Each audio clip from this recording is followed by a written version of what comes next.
Hello, नमस्कार। तो आज हम देखने वाले हैं कि भाबर, तराई, बांगर और खादर क्या होते हैं।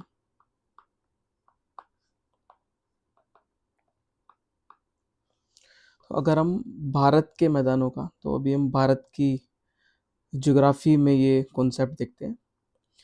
तो अगर हम भारत के मैदानों का वर्गीकरण करेंगे अक्षांशीय या उत्पत्ति आधारित, तो तब ये सब चीजें आती हैं, भाबर, तराई, बांगर, खादर।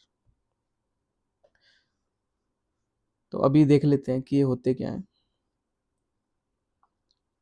ये हमारे हैं पहाड़। पहाड़ों से नदियाँ बहती हैं।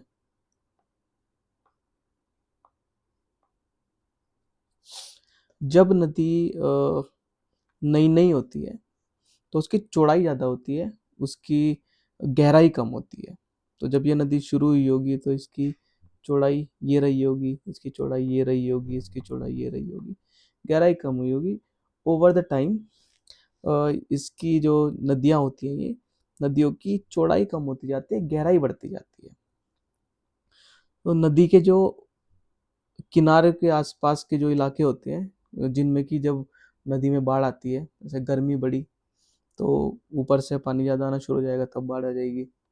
या फिर बारिश हो गई बहुत तेज, तब बाढ़ आ जाएगी।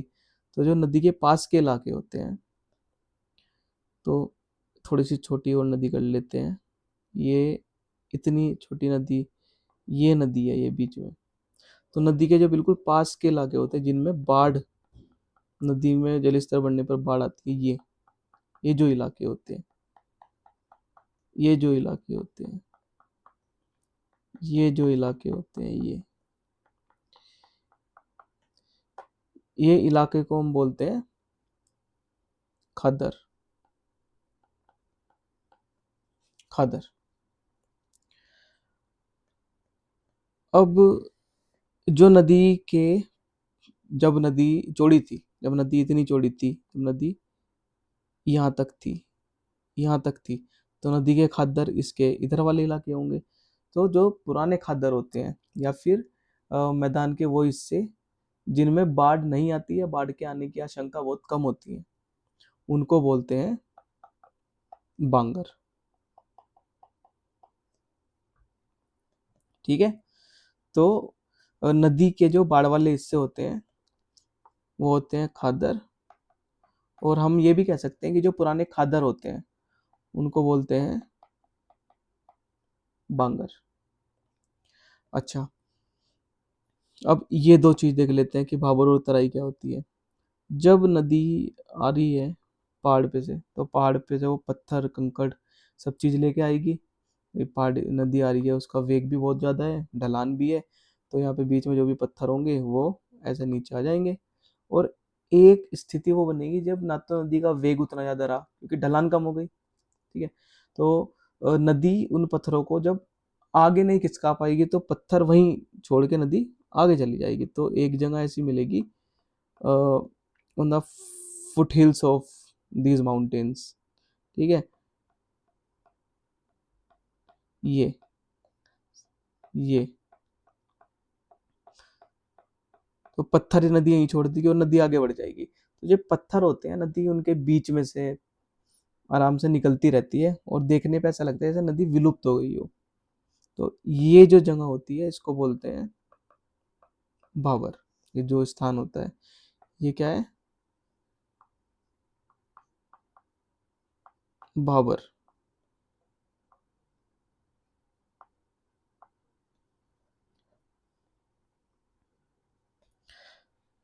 अच्छा, अब जब नदी यहाँ पर तो छुप जाएगी भाबर में तो, लेकिन नदी तो चल रही है।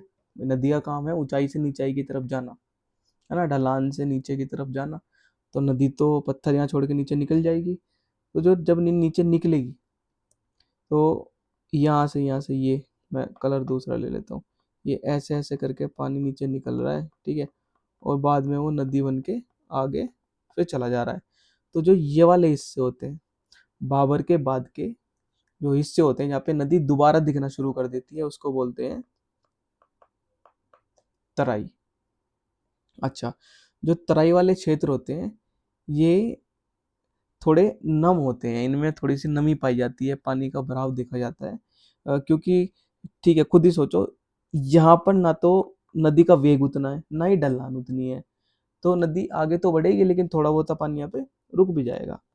तो अच्छा, जब नदी ऊपर से आती है पहाड़ों पे से, तो पहाड़ों की जो फर्टाइल जो मिट्टी होती है ना, वो लेके अपने साथ आती है।